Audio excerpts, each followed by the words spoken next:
Hi there, welcome to Prime Sports with me, Razak Musbao. Tonight, we're bringing you the second part of our exclusive conversation with Black Stars captain Jordan Ayew. As follows, the Black Stars victory on Monday against Madagascar, which has moved them to 5 points clear at the top of Group I as they look to secure a spot in the 2026 FIFA World Cup.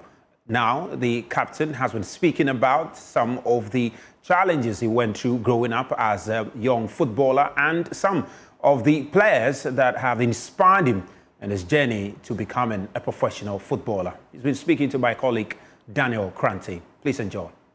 So welcome to another Joy Sports special. My name is Daniel Cranting. Today our guest is Black Stars captain and Leicester City forward, Jordan Ayew. Jordan, nice to meet you. Thanks for joining us. You're welcome. Let's briefly talk about the Premier League. 10 years in the Premier League. You are the Ghanaian with the most appearances, Ghanaian with the most goals. What is the secret to that longevity? Because we know some of the top players in this country have passed to the Premier League. Their verdict is probably the most difficult league in the world. You've done 10 consecutive seasons in the Premier League. Just tell us, first of all, how? Honestly, till now, I don't, it's thanks to God. Thanks to God. Hard work, professionalism, determination, positivity. I'm just, like I said, I've just been someone who is enjoying his football and my ears are closed. I'm just focused on one thing, it's the ball, and without hard work, I wouldn't have been able to do 10 years in the Premier League, but,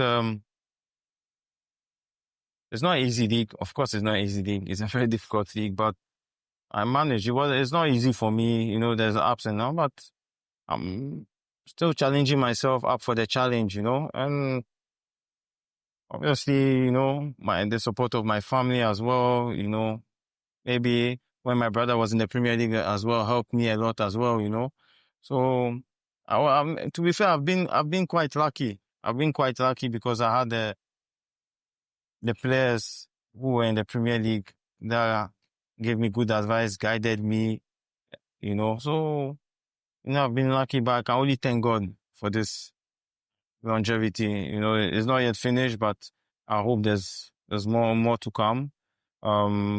But you people, you have the statistics, you do your calculations. Me personally, I don't look at those things. I just focus on myself to be ready each day and to just keep on performing. And, all you got to know to win or to how many seasons or have in the Premier League, Yeah. But, it's things, it shows that hard work pays off, Just focus on yourself, hard work, pray to God, and, you'll be rewarded at some point. And, maybe I'm not the most flashy player in the Premier League, but, I've done some good stuff there. Yeah, I'll ask you this question based on how you just ended it. You talk about you're not the most flashy, but effective is a word that most managers in the past have used to describe you. I remember there was a period, I think when you went on loan to Palace, 2019, 2020, there was a period where some of the fans were frustrated about the goal scoring aspect, and Vieira said you do so much more than that, and the goals will come. That criticism is something that has flown throughout your career. You score in like patches. So you top scored for Swansea. Then there was a dry period. You top scored for Crystal Palace. There was a dry period. What do you think is fair? And in that, also describe to us what type of forward are you? What exactly is the instructions that are given you when you go on the pitch that use the results? I think what went against me a little bit is my, how do you say it? Is it versatility? Versatility. Yeah, exactly. I can play different positions, and I think that affected me a little bit. But in a way, that's how it's supposed to be.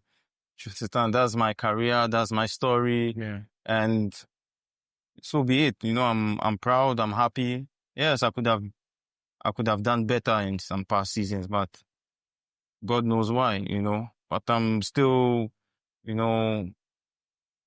still happy. I'm happy because honestly, like, I think people wouldn't imagine me having a career like this, and still going as well.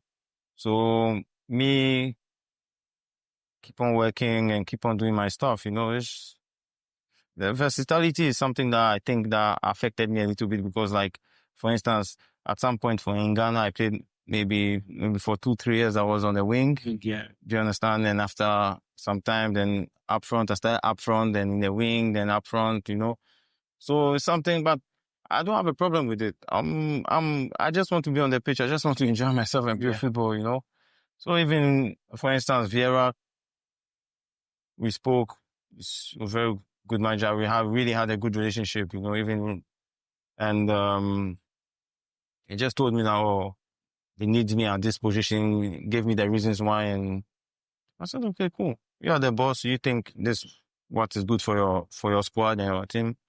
I'm paid to do it. No problem. I'll do it. So that's how, that's the type of player I am. I'm someone, I don't like to complain. I just want to play football and enjoy myself because I started playing football when I was 5 or 6, and I was always enjoying myself. So that's what I always want to do. When I wake up in the morning, I'm lucky to play football, to be going to training every morning, to be enjoying myself with my teammates, and that's the only thing. So for me, I really have no problem. People have the opinion. Everyone has his opinion. That's life. But I know in myself that my versatility has done me good and bad. Do you understand what I mean? It's giving you more play time, but in terms of your, So for instance, like with let's say with Roy Hodgson, a very wonderful manager, I get along with most of my managers, or 97% of my managers. I've always gotten along with them because of my understanding of the game and what is required at certain moments, So for instance, with Roy Hodgson, my second season at Palace, I think before COVID, I was flying, so I was scoring. I was playing up front. I was scoring. And Andros Thousand got injured, and he came up to me and was like, I know you're doing so well for us as a number 9, but at this point, I don't have anybody to play on the wing. So, and I only have Benteke. So Benteke cannot play on the wing. Look at his structure and everything. So he asked me, he said, would you like to play there? And I'm like, coach, if you don't have anyone, I can't say no. And I played there and I did well 1, 2, 3. And that's how most of my games I was stuck there, So those are the type of things. But no, I take it in good faith and I have no problem with it. Like I'm very happy and, very happy in my life. Very, honestly, I can only thank God. That's my story and so be it. John, the people say you don't smile. So I have some questions that will let people understand who you are because you don't smile. So when they see your head is down, you go about your business, you're not smiling. So I have some quick questions for us to know who exactly Jordan Ayew is. So what's your favorite moment in the national team? Wow. I've had a couple of moments, though. Honestly, I've had a couple of good moments in the national team. I think, honestly, it's hard. It's hard to have good moments in the national team. Okay, give me 3. I'll go for 2015 African Cup. Okay. And in Gabon, when we lost against Ivory Coast in the finals. Yeah. The penalties. Then obviously, what was it? The 2019 African Cup. We were unlucky. We got kicked out in the penalty at Tunisia. Then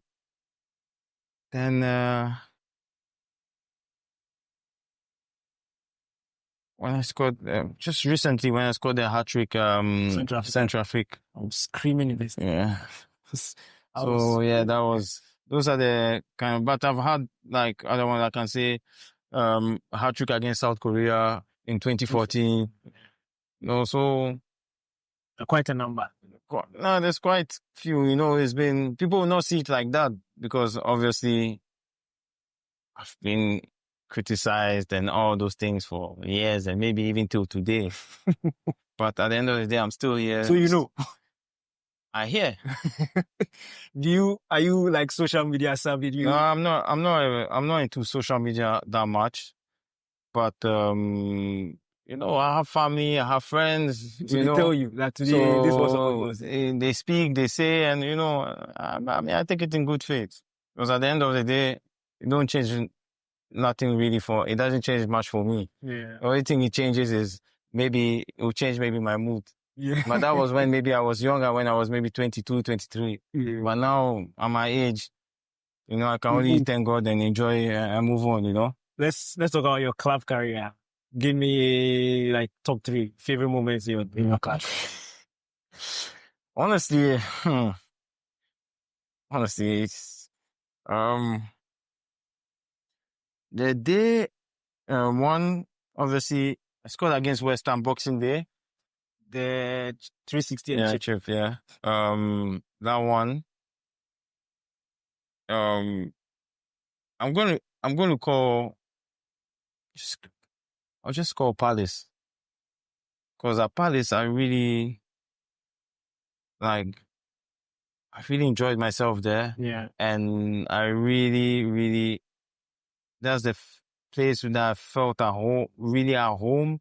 And I felt like I was never going to live there. Yeah. Do you understand what I mean? Like, so, but, everything has an end, But I think at Palace, I had great moments. I scored big goals for them. I didn't score many goals, but I was just lucky I managed to score important goals for them, And another moment when I was in France, when I was in Lorient, played against Marseille. I played against Marseille and I think I played twice against them. I scored 3 goals, So that was a big moment, emotional big moment. Honestly, when I think about those things, I've gone a long way, Yeah, I've gone a long you've way. done so. You've done so. Your favorite Black Stars goal. You are in the top 5 top scorers when it comes to Ghana. You scored 29 goals for the country. Of the 29, 29, I didn't even know, Yeah, I'm telling you, 29. You scored 9 last year in 2024. That one you got a good. 2024 was good for me. Very, very good. Very good for you. Your favorite Black Stars? Sheesh. I don't know because scored lovely goals, I think I'll go, I don't know, against Comoros at Kumasi. Play against Comoros at Kumasi, so the ball, I don't even know how I managed to control the ball and take a touch in the 18 and manage to bend it. I think that was my favorite. I need to think, because it's tough. Again, I think that was Let me tell you my favorite Jordan Ayew goal for the Black Stars. In terms of both of them, in fact, there are 2. Both of them was AFCON 2019 against Benin, the top corner. Oh yeah, that one. And then the 3rd group game, I think it was Equatorial Guinea. Oh yeah, when I did the step over. Yeah. Oh yeah, that one as well. So, 2 really good goals for me. But your the toughest player I've ever faced. Toughest player I've ever faced. Well, international or across? I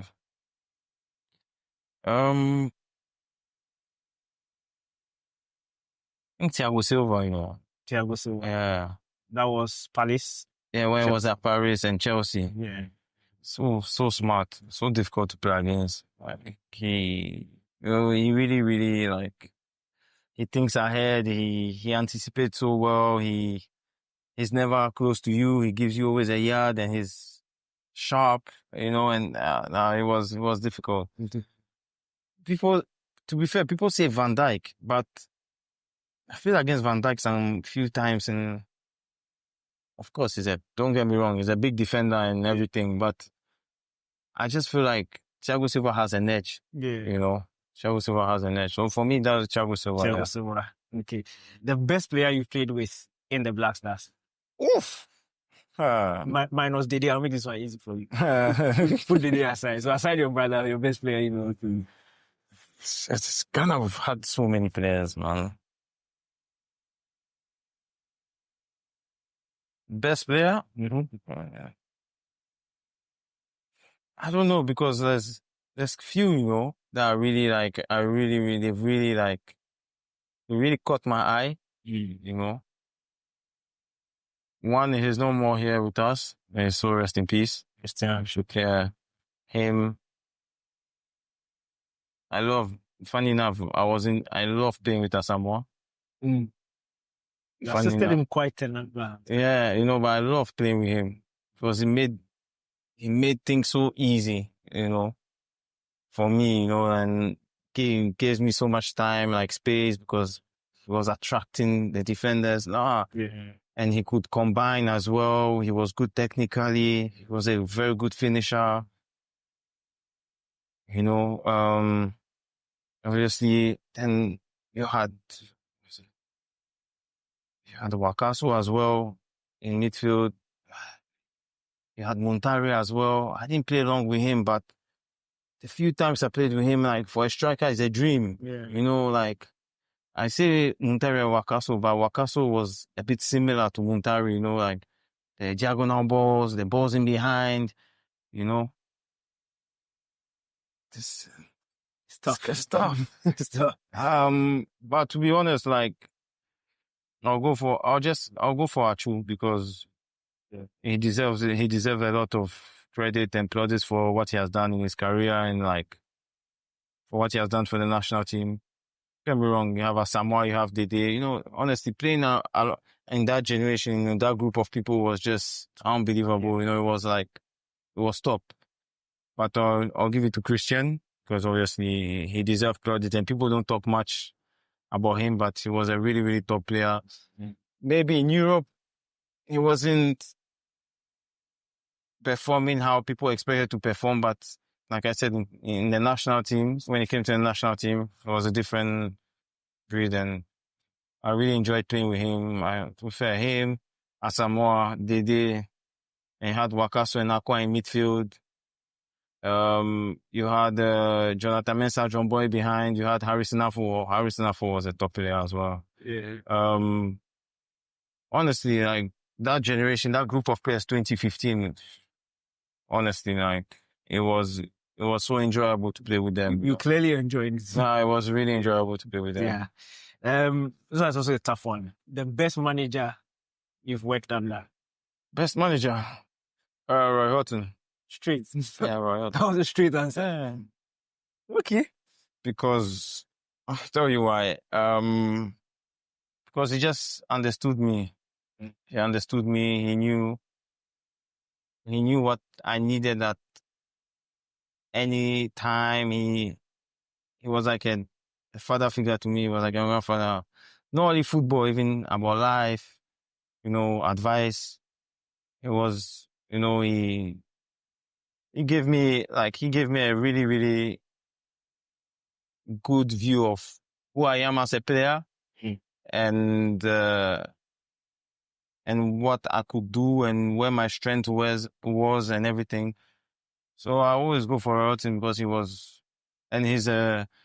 a loyal manager. Yeah. You know, loyal manager. And that loyalty, you don't have it a lot in football. So yeah. But for me, Roy Hodgson, hands down. Thank you. Your one player you didn't play with, but you wish you played with. And this one to your dad is not part. Played with my dad though, but at that time it was on retirement. He was still good, very good. I don't know, you know, because I always sit down and I'm like, playing as a striker with, you know, Stephen Appiah, Larry Kingston, just to see how it was, you know, because I admire them as footballers. You know, I admire them as footballers. And I wish I could have just played with them because how they feel with ACN and Muntari. Muntari in the game, ACN in training a bit, and already I was like, wow. Wow. So, you know, but just Steven and Wow. That's a very good choice. Now, your favorite player growing up? My favorite player growing up, you know, it was Ronaldinho. It was Ronaldinho. Then Cristiano Ronaldo came as well. Then, of course, those were the two that I was really, because when I really started playing football, like when I started towards when I was like not like started playing in leagues in Ghana, I was like 9, 10. Okay. Then that's when Cristiano and Ronaldinho was in Barcelona. Cristiano was coming up in Man U, you know, so those were my two players, you know. But of course, then when I went to Marseille, then I started playing as a number 9. Then started looking up to Drogba, started looking up to Eto'o. Okay. You know, and there's quite a few. Adebayo as well. You know, there's quite a few, but I don't have one that I'm like, you know, that there's so many, so I can't choose. So I just put all two. Okay. Who's the funniest guy in camp in the Black Stars? No. Yeah. The problem is that there's no one who's like, you know, like before there was always one who was really, or two who were really funny. Now everyone is quite joyful, you know. It's a different, I cannot pick one, but there's few who are interesting. I think me at least like 2 names. I'm doing an experiment because somebody's name has been mentioned a couple of times. I won't see you. I don't know. You mean this camp or like? No, like, let me say like the past 2-3 years. In the past 2-3 years. Gideon. Gideon Mensah. Yeah. Always be Mensah. Yeah, he's a funny one. Then there's other ones. There's other ones who are not bad, but yeah. Who's the most quiet person in camp? Somebody said it was you. Possibly, yeah. Possibly. Possibly. Apart from you, because quiet people do a lot of observation. Yeah. So, apart from you, who doesn't talk much with them? Those don't speak much. Then maybe some new guys when they come, they're a bit like shy and everything. But no, I think I'm possibly the most quiet one when they come. Who's your best friend in football? My best friend in football. Because people think I don't have friends. Exactly. People think I don't have friends. That's why. It's like you're always alone. You're working by yourself, but you have, of course, you've played for a long time. No. My best friend in football actually is my roommate when I was in the academy. And obviously we're still friends till today, very good friends. And he is like my best friend in football, where we went to school together, we slept in the same room, we ate on the same plate, we washed our clothes together, we like literally did everything together till maybe when then I went to the first team together, but he didn't have his chance. Then after I went on loan, then went a bit left and right, then ended up in China now today. He's been in China for maybe 5 years now. What's his name? Alexander Indumbu. So he's like half Chinese, half Gabonese. Okay. So he's my very good friend, very, very good friend. Like, he's not even my friend, he's my brother. Wow. You listen to a lot of music, obviously. You're quiet, your headphones, and yeah. What do you listen? Who's like your who's that artist that can't miss a Jordan Ayew playlist? Like when you are putting together your playlist, that one artist. Yeah, because because I was in France, so I listen to a lot of French rap. Okay. And sometimes US rap as well. Afrobeat sometimes. So it depends on my mood and the day, and I'm a bit flexible. Okay, but obviously, yeah. My French rapper is Nino. US rapper is Future. And you want to hear for me, the Ghanaian one, I always go for Shatta, because he's the one I've always liked when he started. Obviously, Stonebwoy is doing quite well as well. Yeah. So now I'm a bit flexible, I don't have a main genre. Wow. Let's quickly wrap up here, but I want to ask you this question in terms of style. Okay. How would you describe yourself as a footballer, and what is your favorite position? I don't think my style is a bit, I don't think it's common. That is something because me personally, I feel like I can do quite a lot of things. And maybe that's what is maybe against me a bit. I don't know. It's just because I'm someone who I adapt myself very quickly. Yeah. And I learn very fast as well. So in terms of football style, because I can play 9, I can play behind the striker, even maybe at Palace, because tactically, apparently, my awareness and I'm so good tactically. Sometimes I played in midfield, some games. So I can't even describe myself, funny enough. I don't even know. Before, when I was young, I said, I want to be like Ronaldinho, I want to be like Cristiano Ronaldo, or I want to be like R9. Yeah.